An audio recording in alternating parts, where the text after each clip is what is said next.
ಇವತ್ತು ಕಡಲೆ ಹಿಟ್ಟಿಂದ ಹುಳಿ ಸಾರು ಯಾವ ರೀತಿ ಮಾಡಬೇಕು ಅನ್ನೋದು ನಾನು ತೋರಿಸ್ಕೊಡ್ತಾ ಇದ್ದೀನಿ.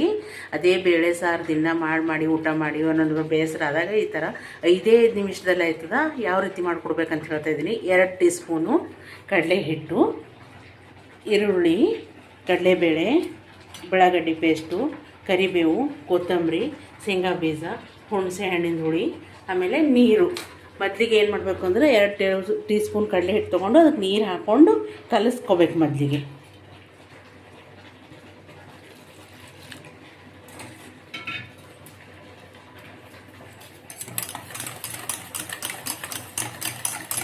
ಈ ಥರ ಯಾವುದೇ ಗಂಟಿಲ್ಲದೆ ಚೆನ್ನಾಗಿ ಕಲಿಸ್ಕೊಳ್ಬೇಕು. ರುಚಿಗೆ ತಕ್ಕಷ್ಟು ಉಪ್ಪು, ಅಚ್ಚ ಖಾರದ ಪುಡಿ, ಅರಿಶಿಣ ಹಾಕ್ಕೋಬೇಕು. ಹುಳಿ ನಿಮಗೆ ಎಷ್ಟು ಇಷ್ಟನೋ, ಕೆಲವರು ಹುಳಿ ಜಾಸ್ತಿ ಊಟ ಮಾಡ್ತಾರೆ, ಕೆಲವರು ಕಡಿಮೆ ಊಟ ಮಾಡ್ತಾರೆ. ನಿಮಗೆ ಎಷ್ಟು ಬೇಕೋ ಅಷ್ಟು ಹುಳಿ ಹಾಕ್ಕೋಬೇಕು.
ಎಲ್ಲನೂ ಚೆನ್ನಾಗಿ ಕೈ ಆಡಿಸ್ಕೋಬೇಕು. ಕೈ ಹಾಕ್ಕೊಂಡ್ಮೇಲೆ ನೀರು ಹಾಕ್ಕೋಬೇಕು. ಫಸ್ಟಿಗೆ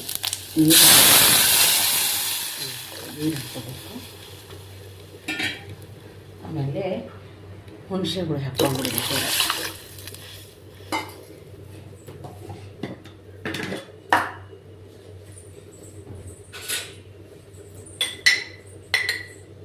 ರುಚಿಗೆ ತಕ್ಕಷ್ಟು ಅಚ್ಚ ಖಾರದ ಪುಡಿ,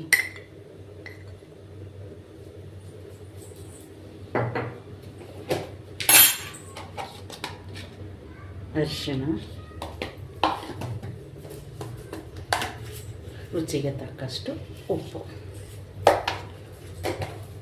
ಈ ರೀತಿ ಹಾಕ್ಕೊಂಡು ಎಲ್ಲ ಚೆನ್ನಾಗಿ ಹರಡಿಸ್ಕೊಂಡು ಕುದಿ ಕೊಡಬೇಕು. ನೀರು ಕುದಿ ಬರಬೇಕು, ಚೆನ್ನಾಗಿ ಕುದ್ಕೋತಾ ಇರಬೇಕು ನೀರು.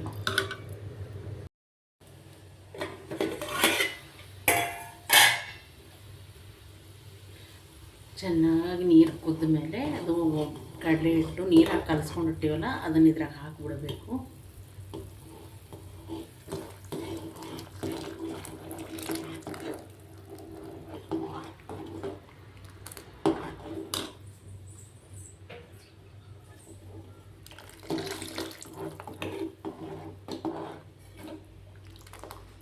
ನೋಡಿ, ಈ ಥರ ಇರಬೇಕು.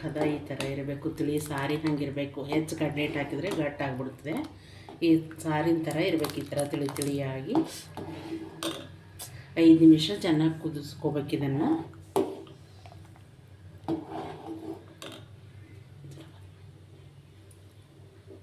ನೋಡಿ, ಇಲ್ಲಿ 5 ನಿಮಿಷ ಆಯಿತು. ಚೆನ್ನಾಗಿ ಕುದೀತಾ ಇದೆ.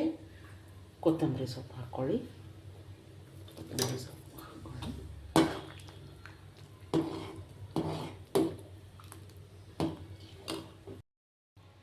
ಈ ರೀತಿ ಬಿಸಿ ಬಿಸಿ ಅನ್ನದ ಜೊತೆ ಕಡಲೆ ಹಿಟ್ಟಿನ ಹುಳಿ ಸಾರು ಮಾಡ್ಕೊಳ್ಳಿ. ನಾನು ಯಾವ ರೀತಿ ಮಾಡ್ಬೇಕಂತ ಹೇಳಿ ನೀವು ಒಂದು ಸಾರಿ ಮಾಡ್ಕೊಂಡು ಊಟ ಮಾಡಿ ನೋಡಿ. ನೀವು ಪದೇ ಪದೇ ಇದನ್ನೇ ಮಾಡ್ತೀರಾ.